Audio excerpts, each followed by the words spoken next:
तो हम लोग क्या पढ़ रहे थे बेटा पिछली क्लास में? एडजॉर्प्शन। क्या पढ़ रहे थे? एडजॉर्प्शन। एडजॉर्प्शन क्या था हम लोगों का? किसी भी सॉलिड का गैसेस मॉलिक्यूल को सॉलिड के सरफेस पे गिरना और वहीं इकट्ठा हो जाना, क्या था हम लोगों का? एडजॉर्प्शन। समझ में आ रहा है क्या था? सिंपल सा देख, हम लोगों ने पिछला थोड़ा सा रिमाइंड कर लेते हैं। गैसेस पार्टिकल था, ये गैसेस पार्टिकल कहाँ गिरा था? इस सरफेस पे गिरा था ना। सरफेस पे गिरने के बाद यहीं पे इकट्ठा हो गया, तो इसी प्रोसेस को हम लोगों ने क्या कहा? इसी प्रोसेस को बेटा हम लोगों ने कहा था एडजॉर्प्शन, जो कि चैप्टर नंबर आप लोगों का कौन सा है? चैप्टर नंबर 5 है। समझ में आ गया? 12th क्लास का क्लियर है। अब जो गिरने का काम किया था इसे हम लोगों ने क्या कहा था? इसे कहा था एडजॉर्बेंट। क्या कहा था बेटा? एडजॉर्बेंट। जिसके ऊपर गिरा था वो क्या था बेटा? एडजॉर्बेंट। क्या था? एडजॉर्बेंट। समझ में आ गया? यानी गैसेस पार्टिकल एडजॉर्बेंट होता है और नीचे वाला क्या होता है? एडजॉर्बेंट।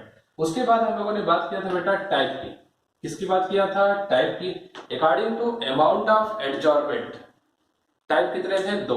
एक था पॉजिटिव और दूसरा क्या था? नेगेटिव। एक था बेटा कौन सा? पॉजिटिव और दूसरा क्या था? Negative adsorption. पॉजिटिव एडजॉर्प्शन की बात किया था तो क्या था पॉजिटिव एडजॉर्प्शन? ऐसा एडजॉर्प्शन जिसमें सरफेस पे मॉलिक्यूल ज्यादा हो। सरफेस पे क्या हो बेटा? मॉलिक्यूल ज्यादा हो और अंदर क्या हो? कम हो, तो उसे क्या कहेंगे हम लोग? पॉजिटिव। ऐसा एडजॉर्प्शन जिसमें सरफेस पे बेटा कम हो अंदर ज्यादा हो, उसे क्या कहे थे हम लोग? Negative adsorption. ये पूरा समझ में आ गया था? ये किस पे डिपेंड था? अमाउंट ऑफ एडजॉर्बेंट, जब सरफेस पे और अंदर साइड में कंपेयर करके बताया गया।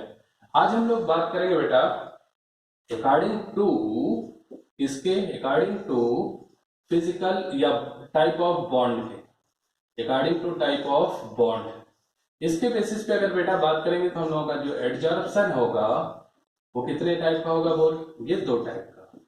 एक होगा बेटा हम लोगों का कौन सा? Physico adsorption. कौन सा? Physico adsorption. दूसरा कौन सा होगा?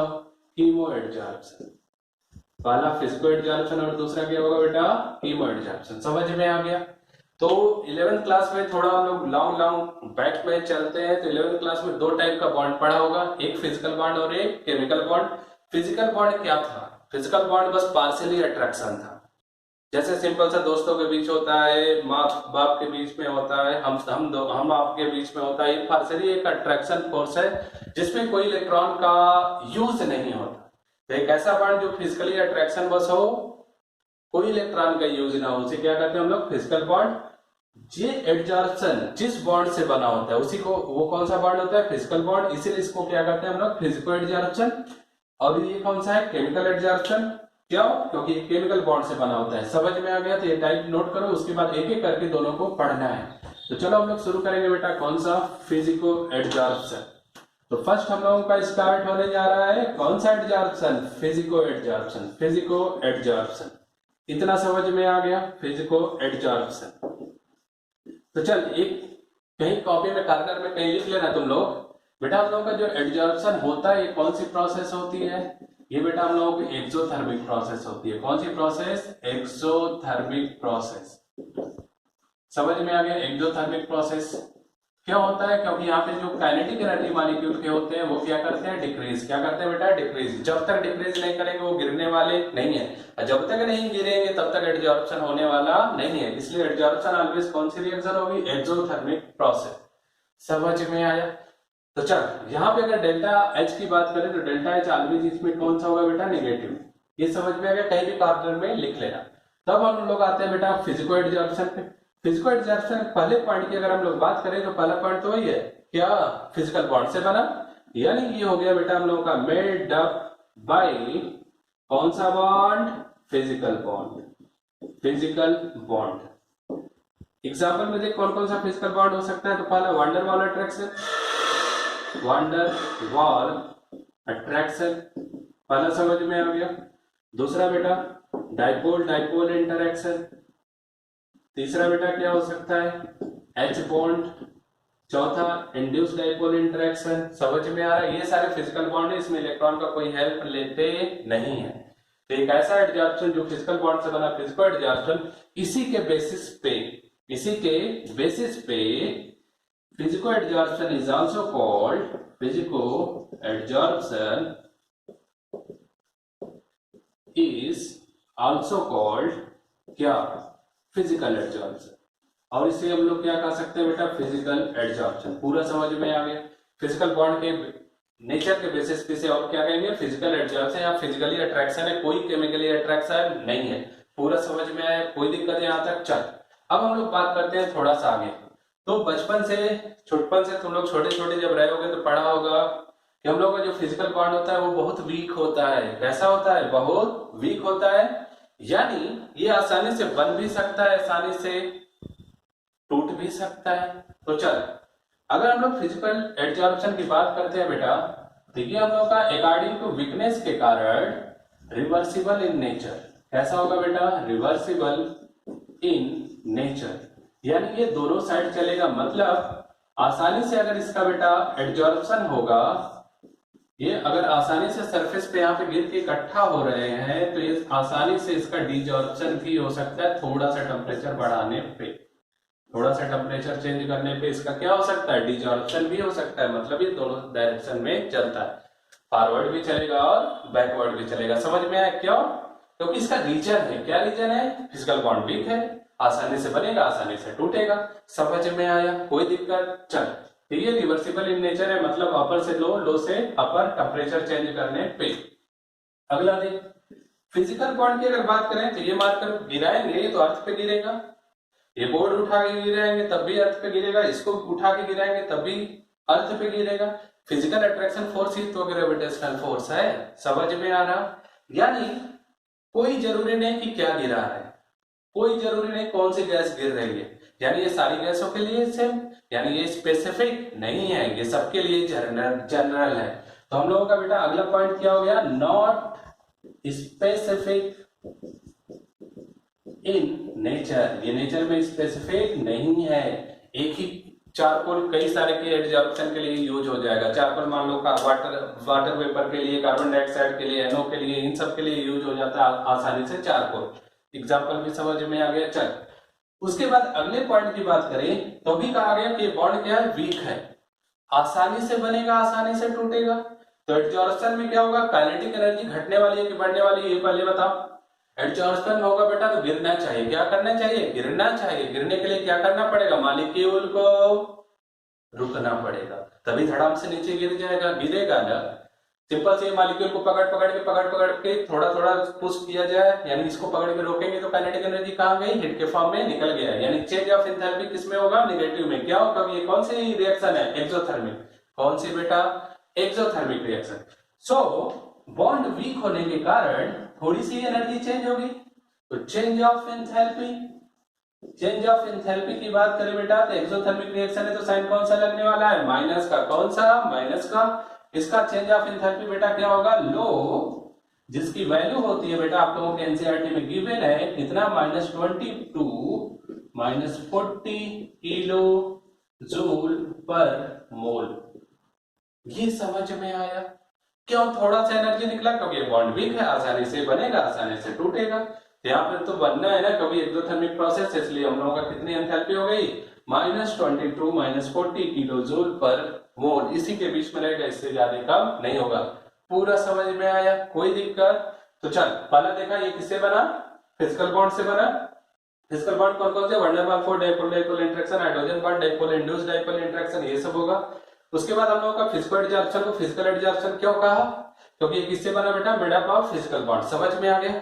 उसके बाद देखा गया कि ये बॉन्ड वीक है, थोड़ा सा गर्म करते हैं तो डिजॉर्प्शन हो जाएगा, थोड़ा सा ठंडा करेंगे एब्जॉर्प्शन हो जाएगा। मतलब ये दोनों डायरेक्शन में चल रहा है, यानी ये फॉरवर्ड भी और बैकवर्ड भी, इसलिए किस नेचर का है, रिवर्सिबल नेचर का। उसके बाद कोई भी चीज गिराओ, कार्बन डाइऑक्साइड, वाटर वेपर, कोई भी गैस गिराओ चारकोल पे तो एडजॉर्ब हो जाएगा, किसी के लिए फिक्स नहीं है, इसलिए कैसा नेचर में, नॉट स्पेसिफिक इन नेचर। उसके बाद चेंज ऑफ एंथैल्पी कितना बेटा, बहुत माछी के मूड़ी के बराबर, कितना, -22 40 किलो जूल पर मोल। समझ में आया, कोई दिक्कत, क्लियर है? चल ये बेटा समझ में आ गया यहां तक, तो बात को हम लोग आगे बढ़ाते हैं। अब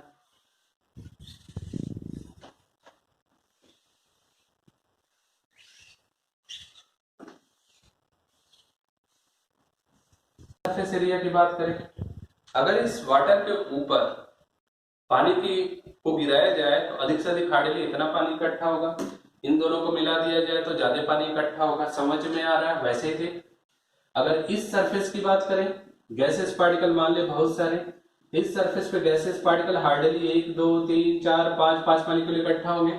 अगर इतना बड़ा सरफेस एरिया बढ़ा दिया जाए तो क्या होगा बोल, इतना बड़ा सरफेस एरिया पे अगर हम लोग गिराएंगे तो हम लोगों का क्या होगा, सरफेस पे ज्यादा मॉलिक्यूल इकट्ठा होंगे, यानी सरफेस एरिया बढ़ाने से एडजॉर्प्शन क्या होगा, बढ़ जाएगा। एडजॉर्प्शन क्या होगा, बढ़ जाएगा। यानी एडजॉर्प्शन क्या हुआ बेटा बोल, directly proportional to surface area. क्या होगा बेटा, directly proportional to surface area of adsorbent. Adsorbent यानी ये बेटा हाई हुआ तो ये क्या हो जाएगा, हाई हो जाएगा।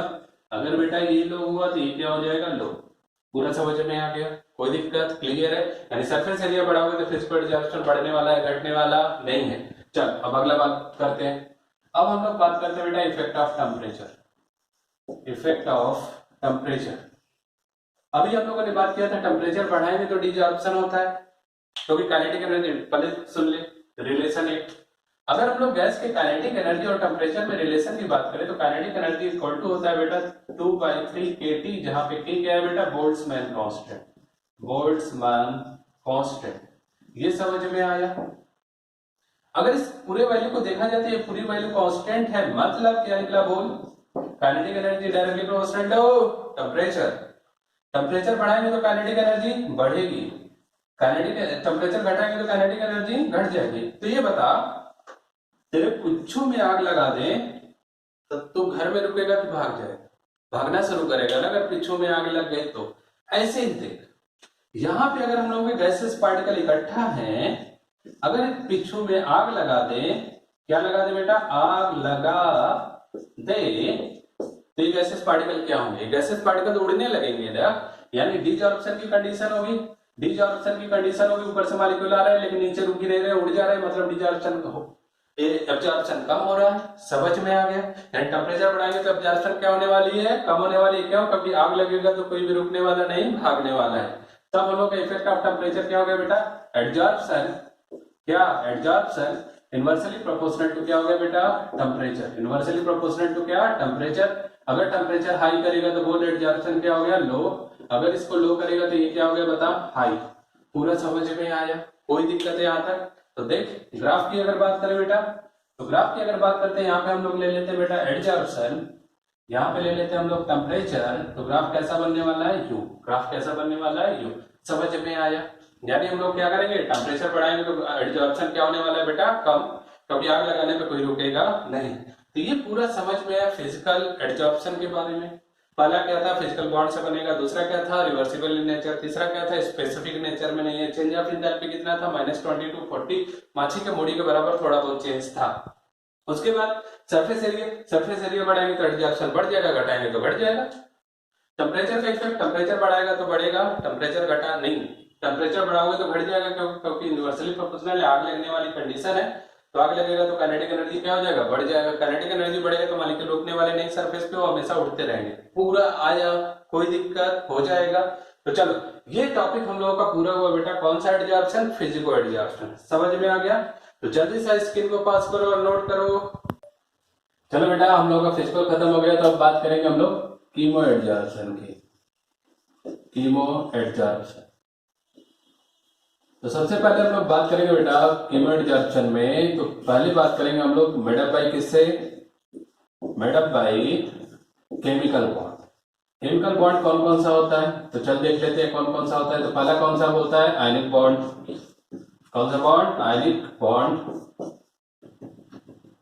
उसके बाद हम लोग बात करते हैं कोवेलेंट बॉन्ड की। दूसरा टाइप कौन सा बॉन्ड होता है बेटा, कोवेलेंट बॉन्ड। तीसरा कौन सा, coordinate bond. Coordinate bond in nature के बेसिस पे, इन नेचर के बेसिस पे हम लोग इसको आल्सो कॉल्ड क्या, आल्सो कॉल्ड बेटा chemical adsorption, also called chemical adsorption. ये समझ में आ गया। अब बात है कि केमिकल बॉन्ड होता था, क्या होता था, सिंपल सा, जो इलेक्ट्रॉन के शेयरिंग या इलेक्ट्रॉन के हेल्प से बने उसे क्या करते थे, केमिकल बॉन्ड। इसमें क्या होता था, ट्रांसफर होता था, इसमें क्या होता था, शेयरिंग होता था, इसमें क्या होता था, डोनेशन होता था। समझ में आ रहा। केमिकल बॉन्ड के बेसिस पे अगर हम लोगों ने स्पेसिफाइड किया तो ये कौन सा एडजॉर्प्शन हुआ, कीमो एडजॉर्प्शन। अब हम लोग बात करते हैं अगले पॉइंट की। तो अगले पॉइंट की अगर बेटा बात करें तो केमिकल बॉन्ड कैसा था, स्ट्रॉन्ग था, फिजिकल क्या था, वीक था। तो ये बॉन्ड बनेगा तो टूटने वाला नहीं है। जैसे शादी हो जाती तो नहीं टूटती, क्योंकि वो केमिकली अट्रैक्ट होते हैं लोग, उससे पहले का रिश्ता सारा टूट जाता है। क्लियर समझ में, क्योंकि वो फिजिकली अट्रैक्ट रहते हैं। तो अगर हम लोग बात करें बेटा इसकी, तो ये स्ट्रॉन्ग बॉन्ड है जो टूटने वाला नहीं है, इसलिए ये नेचर में कैसा है बेटा, irreversible in nature, irreversible in nature, यानी एक बार बना तो टूटने वाला नहीं है। क्या? क्योंकि ये किस पे डिपेंड है बेटा, इस बॉन्ड पे डिपेंड है। यानी यहाँ पे इलेक्ट्रॉन का हेल्प लिया जाएगा। इलेक्ट्रॉन का हेल्प लेने का मतलब किस पे डिपेंड कर रहा है, वैलेंसी पे डिपेंड कर रहा है। या तो वैलेंसी लगेगा या कोवैलेंसी लगेगा। क्लियर समझ में आया, कोई दिक्कत? चल, अब ये बॉन्ड स्ट्रॉन्ग है तो एनर्जी तोड़ने के लिए ज्यादा लगेगी, मतलब बनने के लिए बहुत सारे निकली होगी। समझ में आ रहा? तो चेंज ऑफ एंथैल्पी देख, चेंज ऑफ एंथैल्पी। अगर हम लोग बात करें बेटा चेंज ऑफ एंथैल्पी का, तो डेल्टा एच की वैल्यू यहाँ पे क्या होने वाली है बेटा, हाई। क्या होने वाली है? हाई, जिसकी वैल्यू कितनी होगी, -80 टू 240 किलो जूल पर मोल। ये पूरा समझ में आया? -80 टू 240 किलो जूल पर मोल, यानी एंथैल्पी, चेंज ऑफ एंथैल्पी क्या है, बहुत हाई है, जिसकी वैल्यू इतनी है। पूरा समझ में आ गया, कोई दिक्कत? चल, अब हम लोग बात करते हैं आगे की। आगे की बात करें बेटा, तो ये हम लोग का reversible nature, change of enthalpy high हो गई। अब इसके बाद क्या है, बॉन्ड तो किसी भी मॉलिक्यूल के बीच स्पेसिफिक बनेगा। आयनिक बॉन्ड किसके बीच में बनता था, जिसमें एक देता था एक लेता था। ऐसा नहीं कि जो देने वाला लगा वो लेने वाला कोई हो ही नहीं, तो बनने वाला नहीं। यानी ये स्पेसिफिक इन नेचर है, क्योंकि बॉन्ड हमेशा स्पेसिफिक मॉलिक्यूल के बीच में बनता है। यानी अगला हो गया बेटा क्या है, ये स्पेसिफिक इन नेचर, यानी पर्टिकुलर एडजॉर्बेंट, पर्टिकुलरली एडजॉर्बेंट पे रिएक्ट करेंगे, सब पे नहीं। एग्जांपल देखो, जैसे अगर हम लोग बात करें H2 डबल बॉन्ड CH2, यहाँ पे हाइड्रोजनेशन अगर कराएंगे तो किसके प्रेजेंस में, या तो निकिल होगा या प्लेटिनम या पैलेडिनम, बाकी किसी के बीच में नहीं। तो इस रिएक्शन के लिए निकिल क्या हो गया बेटा, स्पेसिफिक हो गया। निकिल क्या हो गया, स्पेसिफिक हो गया। ऐसे ही देख हैबर प्रोसेस में, अगर हम लोग बात करें हैबर प्रोसेस की, तो हैबर प्रोसेस में याद होगा 11th में पढ़े होंगे तुम लोग, ये हम लोग का N2 + 3H2 gives out 2NH3 की बात किया। तो यहाँ पे स्पेसिफिक कैटलिस्ट कौन सा यूज किया, आयरन। यानी ये प्रोसेस भी एक स्पेसिफिक कैटलिस्ट के प्रेजेंस में हो रहा है। ये मॉलिक्यूल इसी पे जाके इकट्ठा होंगे, बाकी किसी पे इकट्ठा होने वाले नहीं है, आपस में रिएक्शन करके वो बनाएंगे। क्लियर समझ में आ रहा? यानी ये भी रिएक्शन हम लोगों का कौन सा हो गया, स्पेसिफिक इन नेचर। यानी जो केमिकली बाइंड होने वाले हैं बेटा, या कैसा एडजॉर्प्शन जो केमिकली बाइंड होने के कारण होता है उसे केमिकल एडजॉर्प्शन कहेंगे, वो स्पेसिफिक इन नेचर होगा। एंथैल्पी क्या होगा, बहुत हाई होगा, 80 टू -240 किलो कैलोरी पर मोल। ये पूरा समझ में आ गया? अब सुन, ये डिपेंड करता है किस पे, वैलेंसी पे या कोवैलेंसी पे।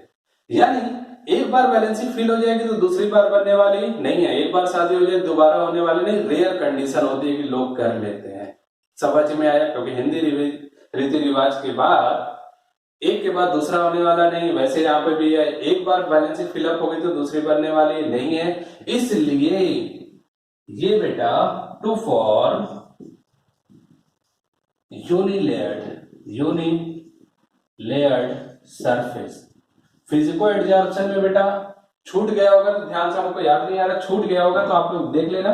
फिजिको एडजॉर्प्शन में बेटा मल्टीपल लेयर बनती है। कैसी बनती है वहां पे, मल्टीपल लेयर। लिख लेना अगर नहीं लिखा होगा तो, फिजिको एडजॉर्प्शन मल्टीपल लेयर बनती है। क्यों? कभी ये सब गिराते जाओगे तो एक के ऊपर एक इकट्ठा होता चला जाएगा। तो ये फिजिको कैसा बनाएगा बेटा, मल्टीपल लेयर। ये समझ में आएगा, क्योंकि ये फिजिकली बॉन्ड है। मार्कर को गिराएंगे तो ये गिरेगा, पूरा सरफेस गिर गया, फिर से मार्कर गिराएंगे, फिर से नया सरफेस बना के इकट्ठा होता चला जाएगा। क्यों? क्योंकि ग्रेविटेशनल कौन सा फोर्स है, फिजिकल बॉन्ड है। आ गया? लेकिन ये बैलेंसी पे डिपेंड कर रहा है, इसलिए बेटा ये कैसा लेयर बनाने वाला है, यूनिलेयर्ड। मान लेते हैं ये देख, ये सॉलिड सरफेस है, ये वैलेंसी फ्री है। आया समझ में? अगर सपोज कर गैसेस पार्टिकल ये है, ये गैसेस पार्टिकल अगर सरफेस पे गिरे, यहाँ पे बाइंड होंगे, यहाँ पे बाइंड, यहाँ पे बाइंड, यहाँ पे बाइंड, यहाँ पे बाइंड, उसके बाद तो बाइंड होंगे ही नहीं। क्यों नहीं होंगे? क्योंकि यहाँ पे तो कोई बैलेंसी बचा ही नहीं। समझ में आ रहा? क्लियर है? कोई दिक्कत? चल, तो ये पूरा टॉपिक समझ में आ रहा है। ये बनेगा किससे, केमिकल बॉन्ड से। Irreversible in nature, chemical bond बनने के कारण इसे क्या कहेंगे हम लोग, केमिकल एडजॉर्प्शन। उसके बाद चेंज ऑफ एंथैल्पी क्या होगा बेटा, बहुत हाई होगा, जिसकी वैल्यू कितनी है -82 -240 किलोजूल पर मोल। स्पेसिफिक इन नेचर है, यानी पर्टिकुलर कैटलिस्ट पार्टिसिपेट करता है पर्टिकुलर रिएक्शन में, क्या होगा, वो स्पेसिफिक नेचर का है, कीमो एडजॉर्प्शन करता है।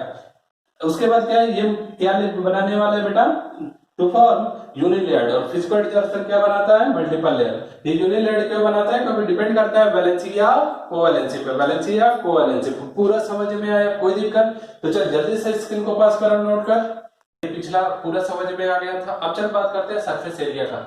यहाँ पे भी बेटा बात किया जाएगा सरफेस एरिया। तो ये ध्यान रखना तुम लोग, सरफेस एरिया के तो डायरेक्टली प्रोपोर्शनल होगा, लेकिन कोवैलेंसी सबसे ज्यादा मायने रखेगी। समझ में आ रहा, ये नहीं कि सरफेस एरिया बढ़ा दिया कोवैलेंसी बढ़ी नहीं, सारे मॉलिक्यूल पैक है, क्लियर है। तो चल ये भी एडजॉर्प्शन हम लोगों का बात करें बेटा, तो ये एडजॉर्प्शन भी हम लोगों का क्या हो जाएगा, ये एडजॉर्प्शन भी directly proportional to surface area. उसके बाद भी लिख लेते हैं डायरेक्टली प्रोपोर्शनल टू कोवैलेंसी, यानी उसके सरफेस पे बेटा जितनी वैलेंसी खाली रहेगी उतना ही होगा। तो ग्राफ चल देख लेते हैं थोड़ा सा, पिछले वाले में नहीं बताया, इसमें देख ले एडजॉर्प्शन, और यहाँ पे बात करते हैं सरफेस एरिया। ये ग्राफ कैसा होगा, स्ट्रेट लाइन। ग्राफ कैसा होगा बेटा, स्ट्रेट लाइन। समझ में आ रहा, कोई दिक्कत? जितना ज्यादा सरफेस एरिया होगा एडजॉर्प्शन उतना ज्यादा होगा। पूरा समझ में आ गया। चल उसके बाद बात करते हैं आगे बेटा इफेक्ट ऑफ टेम्परेचर की। इफेक्ट ऑफ टेम्परेचर, अगर हम लोग बात करते हैं बेटा इफेक्ट ऑफ टेम्परेचर का, तो सुन, इफेक्ट ऑफ टेम्परेचर की बात करें तो हम लोगों ने बचपन में पढ़ा, लॉन्ग एगो टाइम, टेम्परेचर बढ़ाएंगे तो बॉन्ड टूटेगा, बॉन्ड टूटेगा तो कोवैलेंसी इंक्रीज करेगी। समझ में आ रहा है? इसलिए इस केमिकल एडजॉर्प्शन में क्या होता है कि जैसे टेम्परेचर हम लोग बढ़ाएंगे कोवैलेंसी का नंबर बढ़ेगा, यानी थोड़ा टेम्परेचर बढ़ाएंगे तो कोवैलेंसी नंबर बढ़ेगा, नंबर बढ़ेगा तो एडजॉर्प्शन बढ़ जाएगा। लेकिन ज्यादा आग लगा देगा पीछे में, जो मॉलिक्यूल सरफेस पे बाइंड है वो भी तो बाइंड टूट सकता है, सारे मॉलिक्यूल उड़ सकते हैं। समझ में आ रहा, मतलब टेम्परेचर बढ़ाएंगे कीमो एडजॉर्प्शन में तो फर्स्ट इंक्रीज देन डिक्रीज। पूरा समझ में आ गया? तो देख, अगर हम लोग बात करते हैं कीमो एडजॉर्प्शन की, तो कीमो एडजॉर्प्शन बेटा, और यहां पे ले लेते हैं टेम्परेचर स्केल, तो first increase then decrease, first increase बेटा देन डिक्रीज, थोड़ा ही बढ़ेगा ज्यादा नहीं बढ़ेगा, first increase then decrease. Reason तो पता चल गया, पहले हीट करेंगे तो कोवैलेंसी बढ़ेगी, कोवैलेंसी बढ़ेगी तो एडजॉर्प्शन बढ़ जाएगा, उसके बाद हीट करेंगे काइनेटिक एनर्जी बढ़ेगी, बॉन्ड टूटेंगे पुराने वाले और सारे मॉलिक्यूल रॉकेट की तरह उड़ जाएंगे, तो एडजॉर्प्शन क्या हो जाएगा, कम हो जाएगा। पूरा समझ में आ गया? कोई दिक्कत? ये बेटा स्पेसिफिक इन नेचर, ये स्पेसिफिक इन नेचर, ये सरफेस एरिया का directly proportional, surface area depend किस पे करेगी, कोवैलेंसी पे, कोवैलेंसी बढ़ेगा तो एडजॉर्प्शन बढ़ जाएगा, ग्राफ स्ट्रेट लाइन। ये हम लोगों का ये हो गया, पूरा समझ में आ गया? कोई दिक्कत? तो अब आप लोग एक काम करना, फिजिको और केमिकल दोनों बता दिया, दोनों के बीच में डिफरेंस लिख लेना। आपके बोर्ड एग्जाम में कईयों बार आया हुआ है कि फिजिको एडजॉर्प्शन और कीमो एडजॉर्प्शन में डिफरेंस क्या होता है। उसके बाद सुन ले कंपटीशन में कौन सा क्वेश्चन आया, पहला क्वेश्चन ये है, कीमो एडजॉर्प्शन में इफेक्ट क्या, फर्स्ट इंक्रीज देन डिक्रीज वगैरह वगैरह। उसके बाद ये यूनिलेयर्ड क्यों बनाता है। उसके बाद तीसरा क्वेश्चन, ये स्पेसिफिक इन नेचर क्यों है। क्लियर समझ में आ गया? बहुत सारे एग्जामों में कई बार पूछा गया है, ये पूरा क्लियर समझ में आ गया? कोई दिक्कत? तो चलो आप लोग अगली क्लास में डिफरेंस पढ़ लेना, फैक्टर पढ़ाया जाएगा अगली क्लास में, कौन कौन सा फैक्टर इसको अफेक्ट करेगा पूरा। तो चलो आज के लिए thank you, best of luck.